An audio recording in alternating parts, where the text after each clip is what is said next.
You think because you've got a badge you can just put your hands on me?" Nia's voice was dead calm, a chilling contrast to the chaos of the courtroom.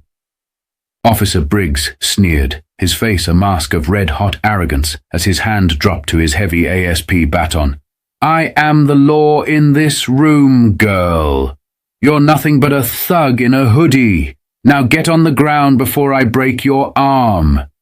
He lunged forward, throwing his weight around like a schoolyard bully, expecting an easy, humiliating takedown. He didn't know he was attacking a Tier 1 military operator who had survived the most dangerous environments on Earth. In exactly 3 seconds, the predator was about to become the prey. The air inside the Montgomery County Municipal Courtroom was stale and heavy, smelling faintly of lemon floor polish, nervous, sour sweat, and the cheap cologne worn by desperate defense attorneys. The fluorescent lights overhead emitted a low, incessant hum that grated on the nerves of the civilians waiting for their names to be called. It was a room designed to strip away comfort. For most people sitting on the hard wooden benches, the environment was deeply intimidating. A labyrinth of legal bureaucracy and institutional power designed to make them feel infinitely small. For 32-year-old Nia Brooks, however, it was just another room with 4 walls, a single primary exit, a secondary emergency door, and 2 distinct tactical blind spots near the judge's bench. Nia sat perfectly still on the hard wooden bench in the back row, a study in absolute composure. She was dressed unassumingly in a faded grey zip-up hoodie, dark, well-fitted denim jeans, and a pair of worn-in Morel tactical boots that had seen sand, mud, and concrete in places she couldn't legally name. Her posture was relaxed, but structurally sound, ready to spring into action at a microsecond's notice. Her dark eyes continuously scanned the room with the passive, hyper-vigilant sweep ingrained in her over a decade of elite military service. She wasn't looking at the people as citizens. Her brain automatically categorized them into non-combatants, potential threats, and obstacles. Nia wasn't here for herself. She was here to support her 19-year-old nephew, Marcus, a brilliant college sophomore who was contesting an utterly fabricated and unfair reckless driving citation. The ticket was a blatant act of profiling, and Nia had taken leave specifically to ensure the system didn't chew her nephew up. Nia was a Navy SEAL. More specifically, she was a pioneer, one of the few women to ever survive the grueling, bone-breaking crucible of Bud S., basic underwater demolition SEAL, training at the Naval Special Warfare Center in Coronado, California.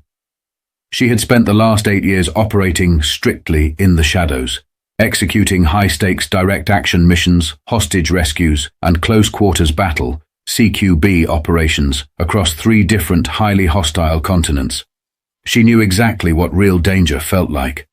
She knew the terrifying crack of a supersonic bullet snapping past her ear, and the deafening concussive force of a breaching charge. By comparison, the Montgomery County Courthouse was a walk in the park.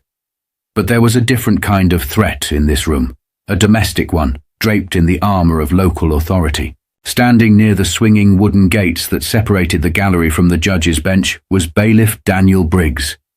Briggs was a man who wore his authority like a loaded, unsafetied weapon, constantly pointing it at anyone he deemed beneath him. He was a deeply bitter 20-year veteran of the local police force, relegated to mundane courtroom duty after a long, ugly string of excessive force complaints that the department and the police union had quietly swept under the rug to avoid a public relations nightmare.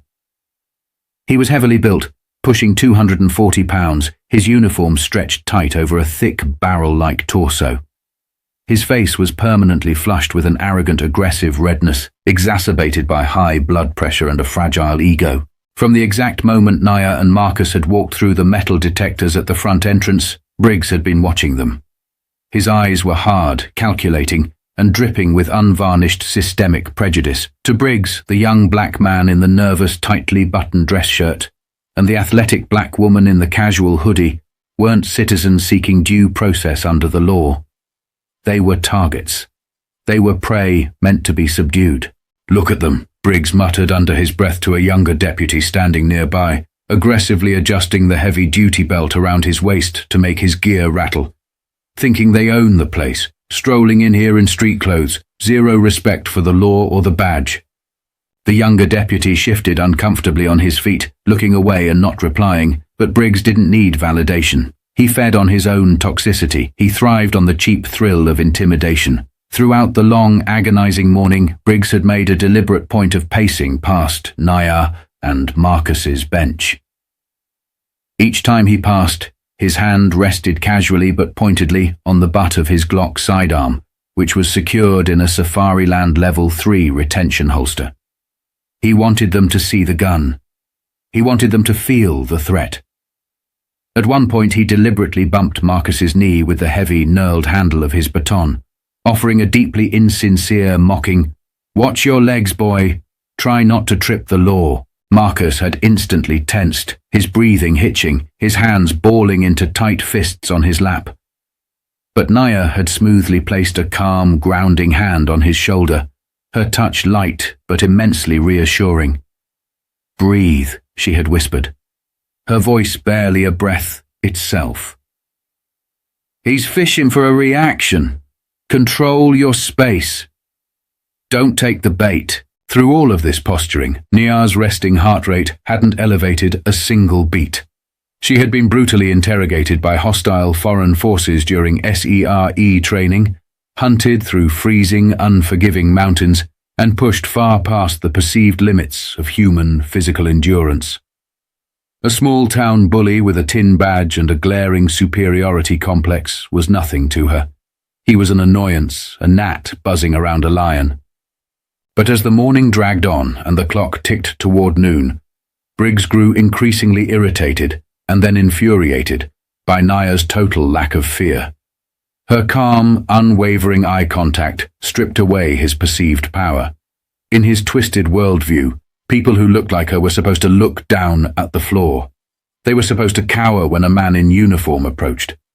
He decided it was time to teach her a harsh, physical lesson in respect. At exactly 11:15 a.m., Judge Harrison banged his gavel and called for a brief 15-minute recess to review some case files in his chambers.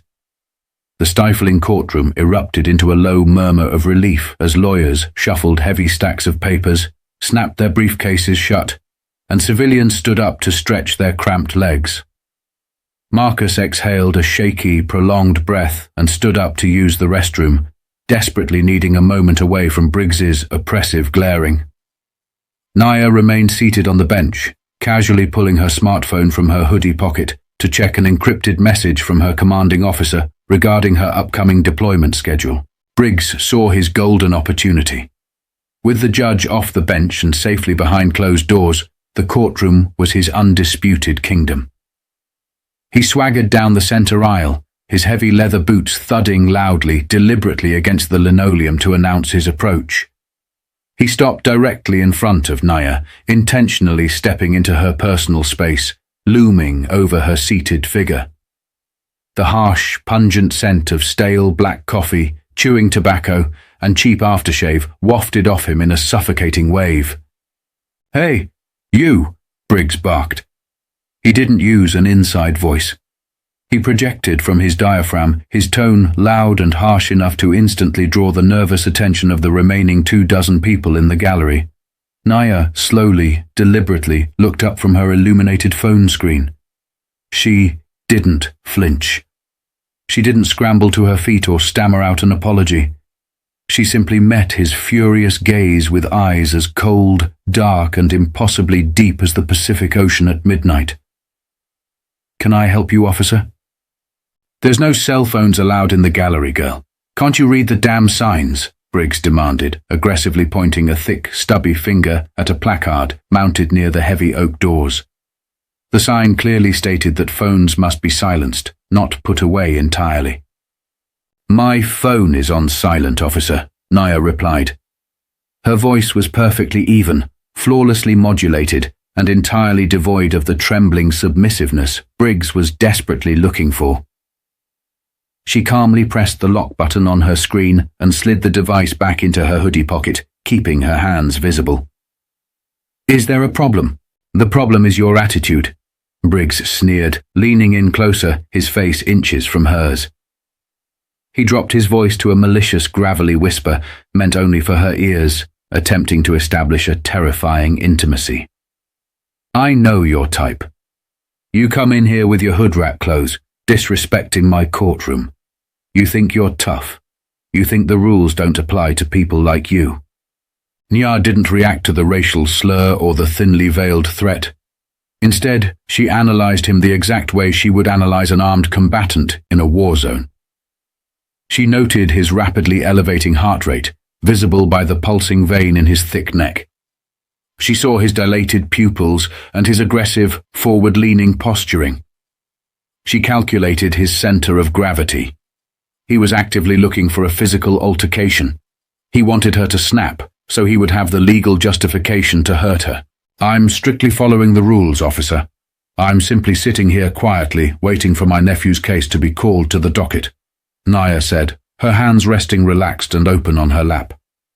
Step back, please. You are inappropriately invading my personal space. The request, phrased so calmly, so cleanly, and with such unyielding assertiveness, caused something inside Briggs's fragile, power-hungry ego to completely shatter. The veins in his neck and forehead bulged visibly against his flushed skin.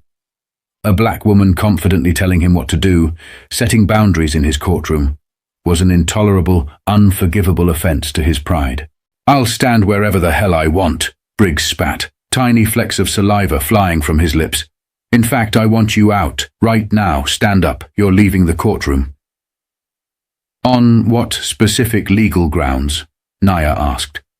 Her voice slightly shifted, carrying a sharp, undeniable, commanding authority that momentarily caught Briggs off guard.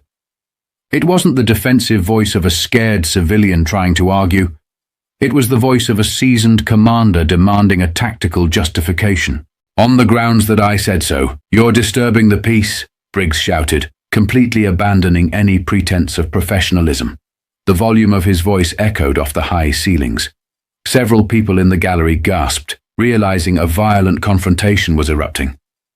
3 or 4 younger individuals immediately pulled out their own phones, hitting the record button, their cameras capturing the officer's unhinged aggression. I am not disturbing the peace, Nya stated, her posture remaining rooted to the bench. You are escalating a peaceful situation without any probable cause. I strongly suggest you walk away and de-escalate. It was a warning. A genuine, final, merciful warning from a woman whose bare hands were legally classified as lethal weapons. She was offering him an out, but Briggs was far too blinded by years of unchecked racism, rage, and a badge that had shielded him from consequences to recognize the grave danger he was in. He saw only a target refusing to comply. That's it. You're going in cuffs, Briggs snarled, his face contorting into an ugly sneer. He reached out violently with both massive hands, lunging forward with all his weight to grab Nya roughly by the collar of her hoodie, fully intending to rip her forcefully from the wooden bench and slam her face first into the floor. It was the single biggest mistake of his entire life. Time for Nya Brooks did not move at the same frantic, adrenaline-soaked speed as it did for normal people. Years of grueling tactical training, thousands of hours of repetitive muscle memory drills, and intense life-or-death combat deployments had fundamentally rewired her neurological and physiological responses. When Briggs lunged at her, his movement seemed agonizingly, almost comically slow. His attack was broadcasted by amateurish, heavy shifts in his body weight, flared elbows, and wide, incredibly sloppy mechanics. She didn't panic. Her amygdala didn't flood her nervous system with blinding, uncontrolled adrenaline. Instead, her world narrowed to pure geometry, leverage, and physics. Her Tier 1 training simply took the wheel. It was cold, clinical, and devastatingly efficient. As Briggs's heavy, meaty hands clamped onto the fabric of her hoodie, Nya moved. She didn't instinctively pull back or shrink away. That was the standard human flight response he was expecting to exploit. Instead, she moved dynamically into the attack, closing the distance to neutralize his reach advantage. In a fraction of a second, her left hand shot upward like a striking viper, her fingers locking around Briggs's thick right wrist in a crushing, inescapable iron grip. Simultaneously, the heel of her right hand delivered a sharp, perfectly placed strike to the sensitive radial nerve on the inside of his elbow, forcing his arm to buckle and bend unnaturally against its joint. Briggs let out a confused, wet grunt, his brain failing to process why he couldn't yank her forward. Instead of dragging her to the floor, he suddenly found his own center of gravity completely hijacked. Before his brain could even send a warning signal to his legs, Nia pivoted her hips with explosive, coiled power, fluidly transitioning from a seated position to her feet in one seamless motion. She used his own massive, forward-rushing momentum entirely against him. Stepping deep into his personal space, her leg hooking behind his, she executed a flawless textbook osotogari, a major outer-reaping judo throw she had perfected during hundreds of hours of brutal hand-to-hand combat drills on the mats in Coronado. She swept his right leg violently out from under him while simultaneously twisting his trapped, bent arm downward in a vicious arc. The 240-pound police officer's feet entirely left the ground. He was launched helplessly into the air, completely inverted for a terrifying split second. Slam! Briggs hit the hard, unyielding wooden floor of the courtroom aisle with a catastrophic impact that literally shook the heavy oak benches bolted to the ground. The sickening thud of his body weight crashing down echoed through the room like a gunshot. All the air was forcefully and instantly expelled from his lungs in a ragged, wet gasp. The pain was immediate and blinding, radiating in hot flashes from his violently jolted spine and his trapped, torqued arm. But Nia wasn't finished. She knew better than anyone that a downed opponent was still a highly dangerous opponent, especially one carrying a loaded, easily accessible firearm on his hip. Before Briggs could even twitch to roll away or strike back, Nia dropped her full body weight onto him like an anvil. She drove her right knee precisely and punishingly into the soft tissue space right between his shoulder blades, pinning his upper body absolutely flush against the cold linoleum. She wrenched his trapped right arm hard behind his back, torquing his wrist and elbow into a severe, agonizing pain compliance lock. The pressure was calibrated perfectly. It hovered a single millimeter away from completely snapping his rotator cuff and dislocating his shoulder. If he struggled, his own movement would break his bones. With her free left hand, she instantly and methodically swept down to his heavy duty belt. She didn't try to draw his weapon. That would legally be perceived as an escalation to deadly force, a mistake she would never make. Instead, she slammed the flat of her palm down hard on the Safari Land holster's retention hood, physically ensuring the locking mechanism engaged so the gun was permanently locked in place and inaccessible to him. In the same fluid motion, she stripped his heavy steel ASP baton from its friction pouch and tossed it sliding across the floor, well out of his reach. The entire violent sequence, from the exact moment Briggs aggressively grabbed her hoodie to him, being utterly immobilized, disarmed, and pinned groaning on the floor, took less than 3.5 seconds. The courtroom was locked in a stunned, paralyzed, absolute silence. No one dared to move. No one even seemed to breathe. The civilians holding their phones were frozen in shock. The only sound in the vast room was Briggs's pathetic, strained wheezing and whimpering as he struggled uselessly against the immovable, rock-solid weight of the woman pinning him to the floor. "Do not move," Nia commanded. Her voice wasn't elevated. It wasn't angry, frantic, or breathless. It was the chilling, absolute, authoritative voice of a Tier 1 operator who had complete, unquestionable control over life and death in that exact moment. "If you try to buck, roll, or reach for your weapon, I will break your arm in 3 places before you take a breath. Do you clearly understand me?" Get off me," Briggs choked out, his flushed face mashed painfully against the dirty floor, tasting the lemon polish. Humiliation, pure panic, and agonizing physical pain warred in his strained voice. "Assault! Assault on a police officer!" "You initiated unwarranted, hostile physical contact," Nia stated loudly, her enunciation crisp and perfectly clear, ensuring the dozen civilian cell phones still recording the incident captured her legal defense flawlessly. I executed a proportionate, non-lethal defensive maneuver to neutralize your threat. Stay down and do not resist. Suddenly, the heavy double doors at the back of the courtroom burst open violently. 3 other deputies, alerted by the sickening crash, rushed into the aisle. Their hands flew instantly to their bright yellow tasers and black sidearms, their faces going pale with absolute shock at the impossible sight of their massive senior officer pinned helplessly to the ground by a single unarmed woman. "Hey! Get your hands in the air! Get off him right now!" the lead deputy shouted, his voice cracking with panic. He aggressively unholstered his taser, aiming the dual red laser dots directly at the center of Nia's chest. The atmosphere in the room instantly became electric, volatile, and deeply, mortally dangerous. Nia knew the grim statistics. She knew exactly how quickly chaotic, high-adrenaline situations like this could turn fatal, especially for a black civilian surrounded by nervous, trigger-happy law enforcement officers defending one of their own. She didn't hesitate or try to argue her position from the floor. She immediately released her punishing grip on Briggs's arm, smoothly stood up, and raised both of her hands high into the air. She kept her fingers splayed wide, showing her empty palms, and slowly, deliberately, stepped backward, putting non-threatening distance between herself and the downed, gasping officer. "I am unarmed. I am fully complying with your orders," Nia announced, her voice ringing clear, steady, and remarkably calm through the chaotic, shouting room. She purposefully modulated her tone to trigger their de-escalation training rather than their fight-or-flight reflexes. The officer down on the floor initiated an unprovoked physical assault against my person. I acted strictly in self-defense to prevent bodily harm. Briggs scrambled clumsily to his feet, groaning loudly.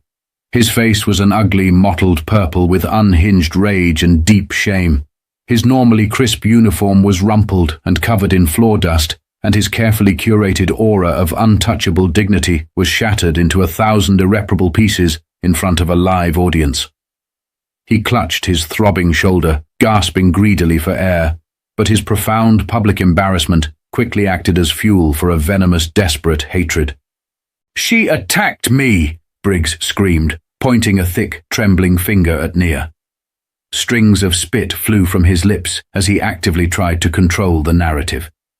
"She came at me like a wild animal, resisting arrest, aggravated assault on a peace officer, attempted disarming of a firearm. Cuff that animal right now. Put her in the dirt." The younger deputies hesitated for a crucial second. They looked wildly between the composed, completely unbothered woman standing perfectly still with her hands raised in surrender, and their red-faced, screaming, disheveled senior officer. The visual evidence didn't match Briggs's frantic story. "I said cuff her, damn it!" Briggs roared, stepping forward as if he might strike the younger deputy. Intimidated by rank, 2 deputies moved cautiously forward, grabbing Nia's arms and wrenching them roughly behind her back. She allowed them to do it. She offered zero physical resistance as the cold, heavy steel of the handcuffs ratcheted tightly, pinching the skin around her wrists. She knew how the legal game was played, and she knew with absolute certainty that she had already won it. She just had to let Briggs dig his own grave. Just as Briggs was drawing in a massive breath to hurl another string of vicious insults and fabricated charges, the heavy, polished wooden door situated directly behind the judge's elevated bench swung open. Judge Harrison, a stern, deeply conservative, no-nonsense man in his late 60s, marched out, his black robes billowing ominously around him. He had heard the deafening crash and the shouting all the way from his soundproofed private chambers. "What in God's name is going on in my courtroom?" Judge Harrison barked, his voice booming with legitimate authority. His sharp eyes swept analytically over the disastrous scene. The overturned gallery chairs, the half-dozen civilians openly recording on their phones, his heavily panting, filthy bailiff, and the handcuffed, utterly calm woman standing tall in the center aisle, surrounded by armed deputies. "Your Honor," Briggs panted, instantly stepping forward and sickeningly shifting his demeanor to play the wounded victim. He put on a pained, highly exaggerated expression, clutching his arm. This woman became highly belligerent and verbally abusive. She was actively disrupting the court proceedings. When I politely asked her to step outside, she attacked me.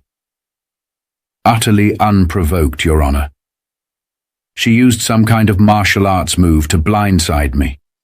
She's incredibly dangerous. We need her locked in holding downstairs immediately before she hurts someone else. Judge Harrison frowned deeply, the deep lines on his forehead creasing as he looked closely at Naya. He didn't see a belligerent thug. He saw a woman standing at perfect attention, despite being in irons. Is this true, young lady? Did you strike my bailiff?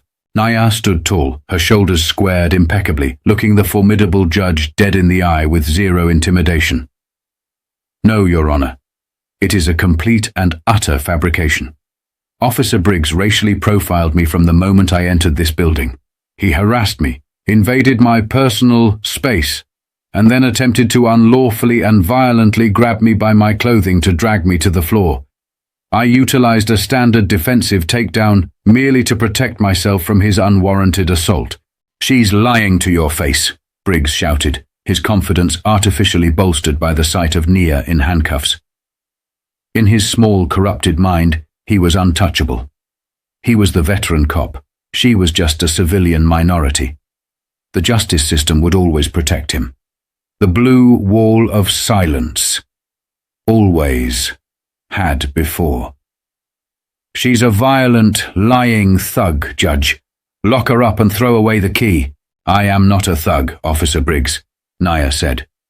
Her voice suddenly dropped a full octave, carrying a lethal, icy edge that made the hair on the back of the younger deputies' necks stand straight up. It was the voice of a predator addressing its prey.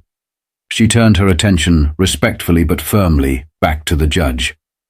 Your Honor, my name is Chief Petty Officer Nia Brooks. I am an active operator with the Naval Special Warfare Development Group, and I highly suggest you pull the courtroom's high-definition security footage right now before this officer commits any further felony perjury in your direct presence. The courtroom fell dead silent once again. The specific heavy words, Naval Special Warfare Development Group, globally recognized by its unofficial moniker, SEAL Team 6, hung in the stale courtroom air like a live, unpinned grenade. The smug, violently arrogant smirk that had been slowly creeping back onto Briggs's flushed face instantly evaporated, replaced by a sudden, sickening, greyish pallor. He swallowed hard, an audible gulp in the quiet room.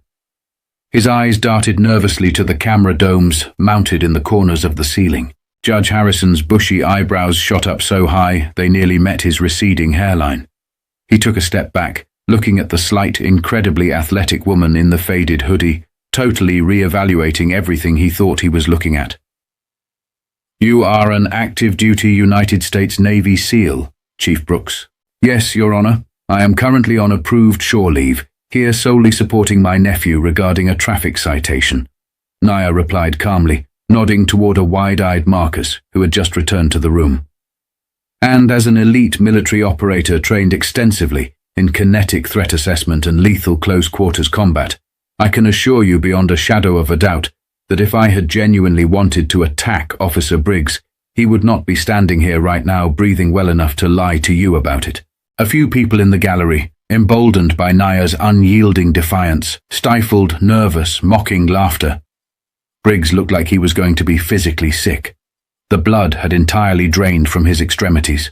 Deputy Reynolds, Judge Harrison snapped, his tone shifting from confused to dangerously sharp. He glared at the young deputy who had been shadowing Briggs all morning. Go directly to the security control room. Pull the raw, unedited feed from the gallery's primary camera. Bring it to my bench monitor. Right this instant. Yes, Judge, right away, the deputy stammered, practically sprinting out of the heavy courtroom doors, eager to distance himself from Briggs. The next 10 minutes were agonizing, psychological torture for Daniel Briggs. He stood awkwardly near the bailiff's desk, sweating profusely, cold beads forming on his forehead. His panicked mind raced, frantically searching for a loophole, a way out of the trap he had blindly leaped into. He thought about claiming she had possessed a concealed weapon. He thought about claiming he felt deeply threatened for his life, but he knew the camera directly above them was high definition. He knew it captured crystal clear, omnidirectional audio. He was trapped in a cage of his own making. Naya stood silently in her handcuffs, a picture of absolute, terrifying stoicism. Marcus watched his aunt with wide-eyed awe and profound relief. When Deputy Reynolds finally returned, breathing heavily, he handed a linked smart tablet up to Judge Harrison on the bench. The judge aggressively tapped the screen and watched the recorded footage. The courtroom was so incredibly quiet, you could easily hear the faint, tinny audio playing from the tablet's small speakers. Everyone in the room watched Judge Harrison's face. They watched the deep frown lines carve themselves into his skin. They watched his initial skepticism curdle into a scowl of pure, unadulterated disgust. They watched as the video unequivocally played Briggs leaning in, whispering his vile, racist venom, and then violently, unprovoked, lunging at the seated, utterly unmoving woman. They watched the flawless, lightning-fast, defensive takedown play out in indisputable high definition. Judge Harrison set the tablet down on his heavy wooden desk with a sharp, echoing clack. "Take the handcuffs off Chief Brooks immediately," the judge ordered, his voice as cold and hard as a glacier. The deputy holding Naya immediately fumbled frantically for his keys, his hands shaking as he unlocked the steel cuffs. Nia smoothly brought her arms forward and rubbed her wrists, never once breaking her lethal, pinning eye contact with Briggs. "Officer Briggs," Judge Harrison said, his voice echoing through the chamber with righteous, terrifying fury, "I have tolerated your aggressive, heavy-handed tactics and your poor temperament in my courtroom for far too long, simply because the police department asked for a favor regarding your placement. But this is beyond the pale. This is aggravated assault under the color of law. This is a profound, sickening disgrace to the badge you wear and the oath you took. Judge, please wait. You have to understand. She was—" "Silence!" Judge Harrison roared, slamming his gavel down so hard the handle nearly splintered. "I watched the damn tape with my own eyes, Briggs. You verbally harassed and then physically accosted a highly decorated member of the United States Armed Forces, totally unprovoked. And then you stood right here in my courtroom, in front of God and the public, and boldly lied to my face, attempting to frame an innocent woman for a federal felony to cover your own pathetic tracks." Briggs took a stumbling step back, his large hands shaking visibly. The crushing reality of the situation was finally cascading down on him. The power dynamic hadn't just shifted, it had entirely, permanently inverted. He was no longer the apex predator. He was the criminal. "Deputy Reynolds," Judge Harrison commanded, pointing an accusatory finger directly at the disgraced, trembling officer. "Strip Daniel Briggs of his duty weapon, his taser, and his badge. Read him his Miranda rights. You are placing him under arrest right now for assault, battery, civil rights violations, and felony perjury." The sharp, metallic sound of Officer Briggs's own handcuffs, ratcheting tightly around his thick wrists, echoed like a final gunshot in the silent courtroom. The man who had spent 2 full decades aggressively bullying, intimidating, and abusing his unchecked power was now openly weeping. His face was red with a completely different kind of flush, total, inescapable, career-ending humiliation. As he was roughly led away by the same deputies he used to command, entirely stripped of his heavy gun belt and his false dignity, he cast one final, hateful, desperate look back at Nia. She didn't gloat. She didn't smile or taunt him. She simply gave him a slow, curt, dismissive nod. A disciplined soldier acknowledging a thoroughly defeated, broken enemy before moving on. But the hard karma for Daniel Briggs was only just beginning to warm up. Within 48 hours, the courtroom security video, along with multiple angles from the civilians' cell phones, leaked to the press. It went viral internationally overnight. The incredibly satisfying sight of a corrupt, violently racist cop being effortlessly dismantled and exposed by a remarkably calm, highly disciplined black female Navy SEAL struck a massive resonant chord with the global public. The local Montgomery County Police Department, desperate to save face and avoid a catastrophic civil lawsuit, fired Briggs immediately, stripping him of his pension. But the nightmare didn't end there for the former cop, because Naya was active duty elite military personnel, and because the recorded assault was so blatantly egregious and undeniably racially motivated, the Department of Justice and the FBI stepped in to take over the case. Briggs wasn't just facing standard local assault charges anymore. He was heavily indicted under 18 U.S.C. Section 242, deprivation of rights under color of law. It was a severe federal civil rights violation that carried massive mandatory minimums. During the highly publicized federal trial 6 months later, Nia's commanding officer, a deeply intimidating, highly decorated Navy captain, sat prominently in the front row of the gallery in his full dress uniform. His chest was adorned with combat medals, and he spent the entire trial glaring absolute daggers at the defense table, ensuring the jury knew exactly who they were dealing with. The jury deliberation took less than 2 hours. Daniel Briggs was found overwhelmingly guilty on all counts. The federal judge, noting his long hidden history of civilian abuse and his malicious attempt to destroy an innocent hero's life to cover his own tracks, showed absolutely zero mercy.